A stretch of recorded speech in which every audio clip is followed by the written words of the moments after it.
But my talk today is about securing the next wave of AI innovation. And really, the point of it is that I've been through a few different waves of technology transformation during my career. But what I've seen along the way has helped shape some of my thinking about why organizations struggle with security with each new technology that they adopt. And it's been a consistent pattern throughout my career, and I've lived through a couple of them painfully at times. I've gone through my share of data breaches and incident responses. If we have time, I'll maybe get into sharing a little bit about that. But what are some of the, let's say, common approaches and best practices that you can think about with each new wave of technology that you're adopting? And then I'm going to spend some time talking specifically about what we're seeing with AI today, the risks that it's bringing into organizations, and how you can mitigate or formulate strategies to help keep the org secure. So obviously right now AI is the #1 topic on most organizations' minds, and if it's not yours, then it's your organization, then it's your competitors, and then it's your manager saying, oh my gosh, we're in an arms race, we have to stay ahead. And so there's a lot of pressure to adopt that's causing organizations to move very, very quickly. And there's kind of a strong feeling of FOMO, right? You cannot miss out and be left behind by this quote-unquote AI revolution. So I talk about kind of 4 phases of technology transformation that I've been through in my career, really starting with kind of the advent of the desktop PC. Like when I very first started working, and dating myself a little bit I know, but a few of my colleagues actually didn't have PCs on their desks, and I went through the last few people getting computers and starting to work and getting on a network and having access to even just like basic productivity applications. And we kind of had this very server-based infrastructure where you had desktop PCs and you had a server in a closet somewhere in there. And it was a very tightly controlled thing, and IT was almost magic. You know, the IT guy in your office was who you went to for everything. And so you also saw the very first wave of attacks, right? I don't know how many of you might recognize some of these things, but you know, if you clicked on that thing, I don't blame you, because by the way, at the time, who knew that that was going to be a virus that would really clog your network and your email server?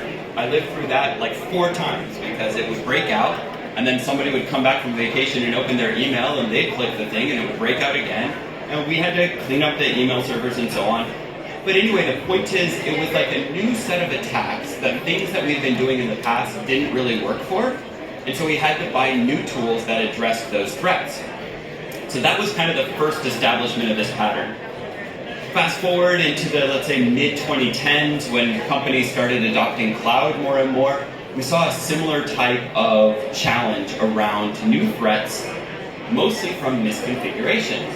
And at this point in time, I like to give this example of, if I, in my data center previously, if I wanted to make one backup file public to the world, it would have been a nightmare. All these network firewall rule changes and network mapping and blah, blah, blah, blah, blah.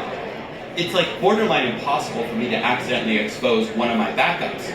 But on a platform like AWS, it's like one click, one misconfigured, check the wrong box, boom, that backup file is public to the entire internet. Anybody who can find it can read the whole file and all of your company's intellectual property. So what we saw in the mid-2010s was just like company after company accidentally just making their data public and exposing it to the internet, right? And so it was this kind of threat that we think of as like misconfiguration threat. And again, none of the tools that we used previously covered it. Things got a little bit more sophisticated over time on the cloud side when the attackers realized that, oh, they could actually combine not just, let's say, this accidental exposure, but an application vulnerability with understanding cloud infrastructure and how identity works and all these things into more complex attacks. And over time, the cloud security tools have evolved to address those threats as well. So we went through kind of 2 waves of cloud exposures, 2 waves of cloud security tools, but each time new tools with new data that addresses the threats. Similarly, as we move into kind of the age of mobile apps, actually APIs became the #1 attack vector. And just a kind of a funny side story here, Gartner made that prediction in 2018. We, as FireTail, we started our company as an API security company 3 years ago, and we were doing a lot of research on this topic, understanding how, why, where API breaches happen. And we tabulated as much data as we could find publicly, and we went back to Gartner, and I happened to do it in a talk where a Gartner analyst was sitting in the audience, and I said, they made that prediction. I don't think it's true. I don't think it's the #1 attack surface. I still think business email compromise and phishing is the #1. Gartner fired back. They came back with a whole set of data, and I have to say, to their respect, in respect of their research, they backed it up with data, and now I would say actually is true. More than 70% of all data breaches today involve APIs, whether it is as the initial attack surface that attackers get in, or how they exfiltrate data from organizations. But with that, we saw massive breaches happening across the API side. If this side of the world, you might or might not be familiar with the breach that happened at Optus in Australia a couple of years back. It exposed a huge percentage of the population, all through a set of API misconfigurations, but in particular, API authorization and authentication flaws that exist at an application layer that none of their existing tooling was even looking at. So it's again that same kind of pattern around it.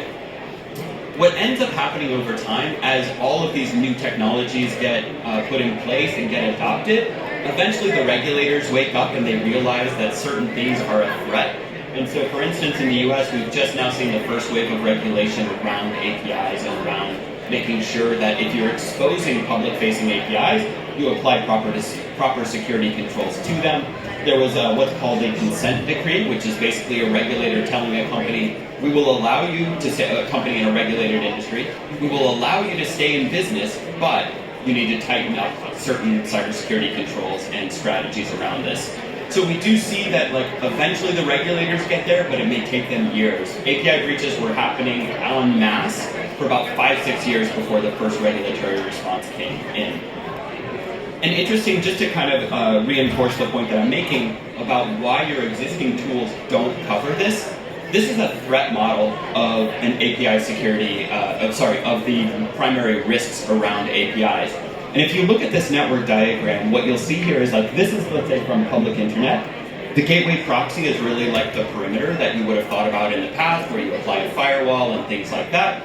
And then inside the server, you'll see various layers of application logic. And you notice that 8 out of 10 are inside the server at those application logic layers.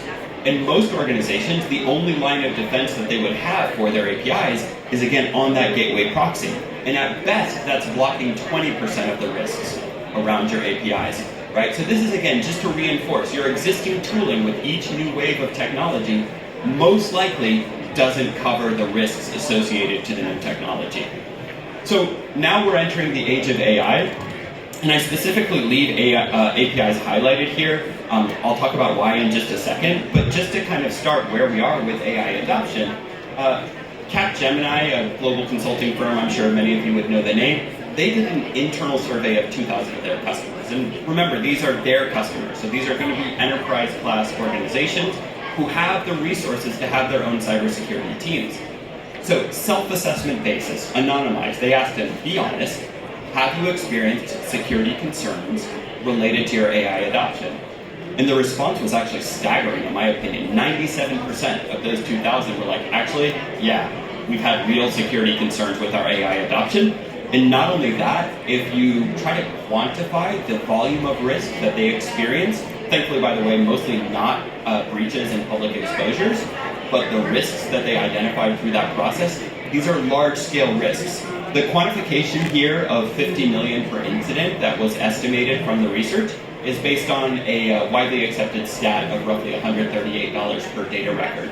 So you can divide that 50 million by 138, and you realize that they experience not only the risk of exposure, but a very large-scale risk of exposure, typically millions of records that could have been exposed in any of these incidents. So it's already bringing a lot of risk into organizations, and we are starting to see the very first publicly disclosed breaches and attacks around this. I'll just talk briefly through a couple of case studies to illustrate the types of attacks that we're seeing, and then kind of, again, explain why existing tools don't really get them. So this is a case, this is an organization that is a customer of Amazon Web Services. Amazon Web Services has a AI as a service offering called Bedrock. Bedrock is a very interesting service. I would certainly encourage you to play around with it if you're an AWS customer already. It is a very easy way to get started and to start experimenting with prompts and agents and things like that at a very, very low price point. Not that I'm advertising for AWS, but I do find it to be a very easy on-ramp and kind of dip your toe in the water, test things out. Anyway, long story short, We see this pattern of like companies, again, trying to move fast, got to adopt AI, tons of pressure, etc.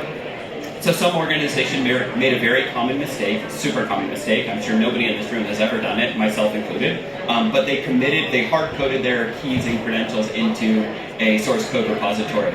Nobody here has ever done that, right? Right? Myself, never done that. Anyway, those keys got picked up by a threat actor. The threat actor, this is an interesting point, like threat actors know how to use the cloud now. So they know, oh, this looks like an AWS key. Let me go fire off some requests to AWS. So they use those keys to authorize a new LLM. And part of the reason they do that is when you get access to an organization, what you want to do to maximally exploit that organization is spin up things that they don't currently use. Why? Because they monitor the things they currently use. If you spin up stuff that they don't use, the probability of them monitoring that thing is low. So he spins up a new LLM that the org doesn't know about, actually jailbreaks that LLM because there's a known exploit for jailbreaking the LLM, and loaded a sex chat agent onto the LLM, and then hosted that sex chat agent on another website where they were making money, selling a sex chat as a service offering to users on the internet, and all of it is being paid for by the other organization whose keys were compromised. So we see like, okay, pressure to move fast, I get it. Lots of competition around AI adoption, don't want to be left behind, outdone by our competitors, I get it as well, but we're rushing into technology adoption without mitigating the risks along the way. So there's one example, and then another example very recently, which is that OpenAI, which I'm sure many of you, if not all of you, are super familiar with. Well, one of the ways that they accumulate training data is that they scrape websites all across the web. So they have a web crawler just like Google does for indexing your website and so on. Their web crawler had an API vulnerability where you could send an unauthenticated request with a list of domains, and that list could be as long as you wanted it to be. And by the way, you could just put the same domain X number of times. And what it would do is it would spin up, I think, up to 5,000 concurrent parallelized requests, effectively DDoSing the target website. So let's say you wanted to take your competitor offline. All you have to do is go to this unauthenticated API, give it your competitor's URL some thousands of times, tell it to go index that website. Bam. And this is, again, like indicative of like we've got new technologies with new threats that we're not looking at or thinking about, and we have no coverage for it. So that last point in particular emphasizes something that I kind of hinted at earlier. This is a reference LLM integration architecture. And one of the things that we've consistently realized and talked about is that there actually is no AI without APIs. If you think about how you're going to adopt LLMs, it's either going to be integrated into an app or via an agent or whatnot. How do you do that integration? APIs. Oh, we want to make the agent more intelligent. We need to load it with some of our own organization's data. How are we going to load it? APIs. One after the other, you find the API use cases central to it, which is why we're really passionate about the intersection of AI and APIs, and why we think you actually need to think about the two things together as almost one unified attack surface. And just to kind of go back to that model that I referenced earlier about, like, with each new technology, you have a new threat model. This is the LLM, the OWASP LLM Top 10 threat model. And one of the things you'll notice, we tried to make this as parallel to the last network diagram as possible to try to understand the difference. In the last one, you remember that like 8 out of 10 were on the application server side here. In this case, 6 out of 10 are on the application side, and then a further 4, and some threats show up in multiple places, but a further 4 are actually outside and externalized. And so again, like say the connections and the data interchange back and forth, plus now a new set of third-party risks that you're bringing in, because there are risks associated to the LLM itself in terms of, let's say, possibility of toxicity or hallucinations or things like that that might come back. It's one of the reasons that Forrester, the research firm, they made a statement last year that your AI strategy will fall apart if you neglect API security. Like again, these interconnection points are super critical to getting it right in your organization. I'm going to skip over that. So after all of that analysis, what do I recommend to organizations around securing new technology? I find that with new technology, and this is true of any new technology, not just LLMs. 5 years from now, when there's the next wave of AI and it has some new kind of packaging or whatever, this will be equally true then. First is visibility. If you don't know that it's there, you don't know that it exists, there's nothing that you can do from a threat model or risk management perspective around it. So to that end, I always tell organizations, like, they ask the question, oh, we're worried about the risk of AI within our organization. Great, what AI are you using? Don't know. Because this business unit has already started this, and this project team has already started that, and oh, we heard those guys are doing Azure AI as a service, but then this other group uses GCP, and we're like, okay, but you don't actually have an inventory? No clue. So you need to establish visibility, and then once you have that kind of inventory of what you're using where, then you put that through a little bit of a risk lens. And that risk lens can be based on things like known vulnerabilities, or it can be based on things like analyzing the APIs, or it could be something like a framework, like let's say a CIS benchmark or something. But usually, like, once you have an inventory, you need to understand what's good and bad about what we're doing today. Typically, that then informs something like a policy decision where you say, okay, here's the current state of things, here's what we know about what we're doing right now. Well, we are a bank, insurance company, telco, whatever. We have some regulatory requirements. Let's compare known policy to the risks that we know about, and that will really prioritize what you have to fix, and then what's kind of nice to have in fixing. Typically what I find when organizations go down the new technology adoption path, once they discover that they have problems, the problems are of a scale where they're already at a point where it's like, oh crap, this is going to take a long time to fix, and you need some kind of prioritization algorithm to know, like, what's critical today, what's critical this week, what's critical next month, next quarter, etc. Also, as you go through that process, it's really important to get some kind of monitoring in place. And that could be anything from, let's say, like agent-based observability to actually just monitoring the output of this policy comparison on a regular basis to know, are we getting better, are we getting worse, are we introducing new risks, etc. You need to have some kind of sustained measurement over time, otherwise, like, what's the saying, what gets measured gets rewarded, right? If you're not measuring and kind of doing that over time, you're likely to just do point-in-time evaluations, and you're going to be running in this constant hamster wheel of trying to catch up and fix and catch up and fix and catch up and fix. Last but not least, and I know this is kind of, some people might take this as a little bit of a controversial statement, with new technologies, what I have found consistently over my decades in the tech industry, actually protection and prevention are often the last thing that gets put in place. We saw this with cloud security. Most people were identifying misconfigurations. Almost nobody was doing automated remediation or preventative blocking of new cloud deployments, right?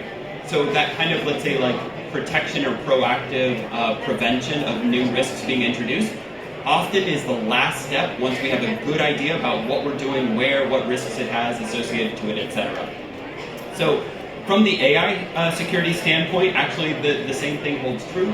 Start with the discovery approach. Start with understanding what AI you're using where. You should, in my view, do that on an automated basis because new AI tools and providers are coming out all the time.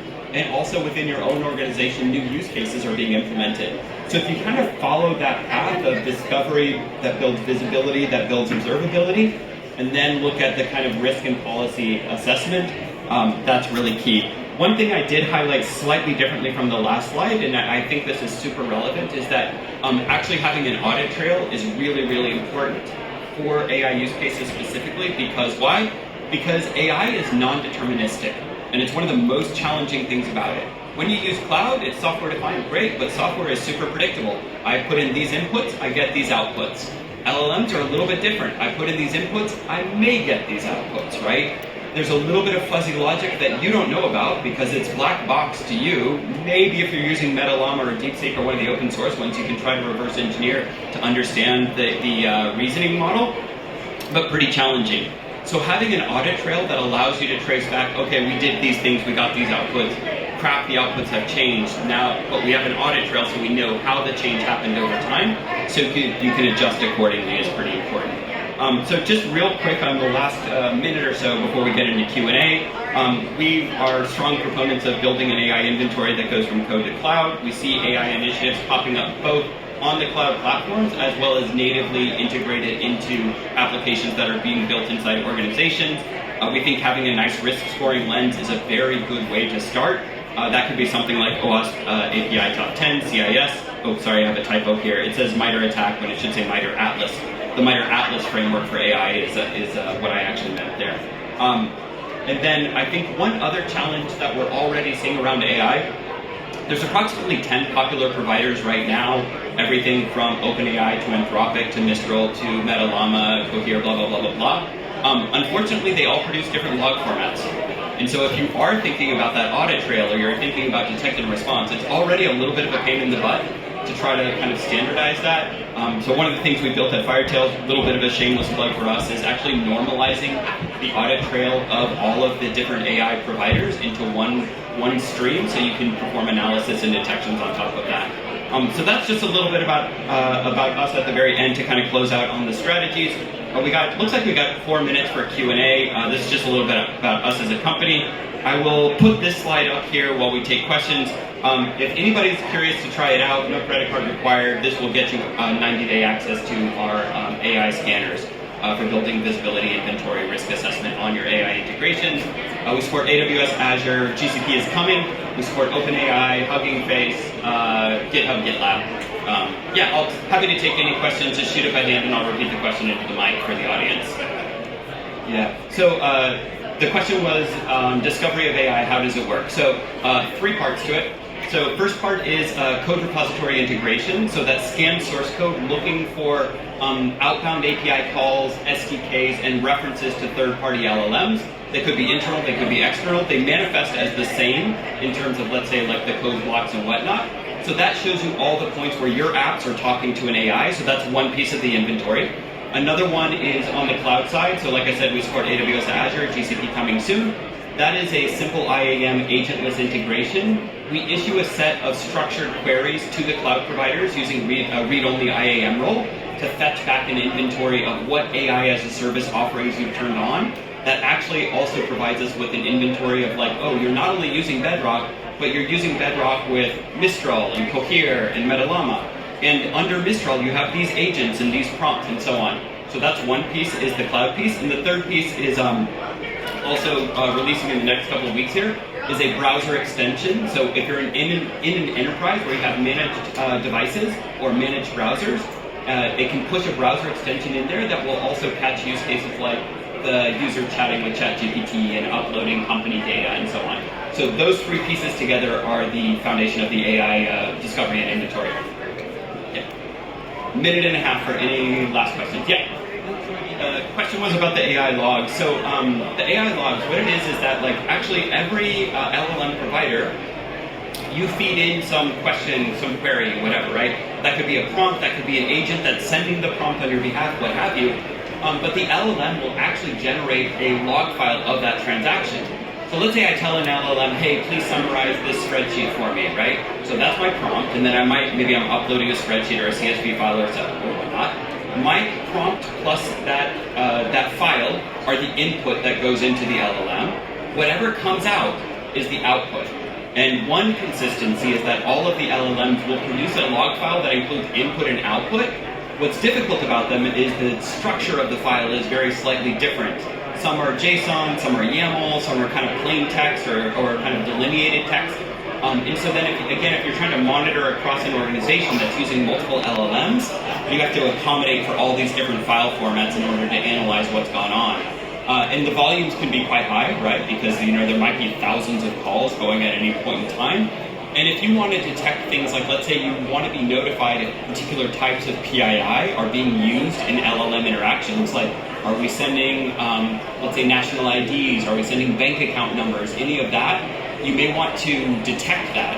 And you can detect that through the log files. And so our point is that we take away the pain of having to deal with all these different file formats, put it into one thing, so you can issue that one question, show me all the PII once, and it'll work for whatever model provider you're using. Make sense? Awesome. EU privacy laws, does it? Yeah, GDPR is actually a super important point. And by the way, just small plug, we're SOC 2 and we run our whole company on GDPR because we have all of our R&D in Europe. But it is a very valid concern for most organizations because if you have data that is GDPR regulated and it's going in, you have to disclose that to the end customers that you collected that data from, and they have to have consented to you sharing it. So you may want to detect, are we using regulated or protected data in our LLM integrations? That's a core use case around it, yeah. And you may not want it to show up in your log files as well, so you may want to actually also redact it as it goes into the log analysis. Yeah. Looks like we're at time. I'm getting a signal from the back of the room. Hey, thank you all very much. If you have any further questions, I'm more than happy to take them. I'll be hanging out just actually over at our booth over there. Otherwise, again, thanks again. Any questions, feel free to reach out. Thanks.